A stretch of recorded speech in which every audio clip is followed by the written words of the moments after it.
Hello, શું કરે છે? બસ ગાથા કરું છું. સોશિયલ મીડિયા પર જોયું તે શુદ્ધોત્સવ 2024 આવી રહ્યો છે. હા, મેં જોયું સોશિયલ મીડિયા પર. પણ મિત્વા, તને ખબર છે શુદ્ધોત્સવ 2024 માં શું છે? ના યાર, મને નથી ખબર. એક કામ કરે, પલને ફોન કરીને પૂછવું છે, એને ખબર હશે. ડન છે, તું એને ફોન કર.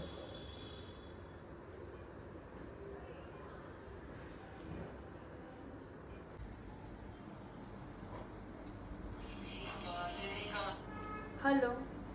હા બોલ મિત્વા. હાય પલ, કેમ છે? કેવું ચાલે તારું પાઠશાળાનું ભણવાનું? હા, ટીચર અને ગુરુજી આપણને ભણાવવામાં આટલી મહેનત કરે છે તો મારે તો સરસ જ ચાલે છે. પલ, તને ખબર છે આપણો શુદ્ધોત્સવ 2024 આવી રહ્યો છે અને એમાં શું થવાનું છે?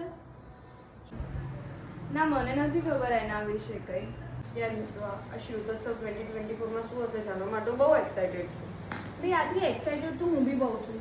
એક કામ કરીએ, પાઠશાળાના ટીચરને પૂછી જોઈએ, એમને તો ખબર જ હશે. ના મિત્વા, એમને હેરાન ના કર. એક તો એમના ઘરના કામમાંથી આપણા માટે પાછળનો 1 કલાકનો સમય ફાળવે છે, એ જ મોટી વાત છે. હવે એમને ઘરના કામો કરવા દે. એક કામ કરીએ, આપણે સોશિયલ મીડિયા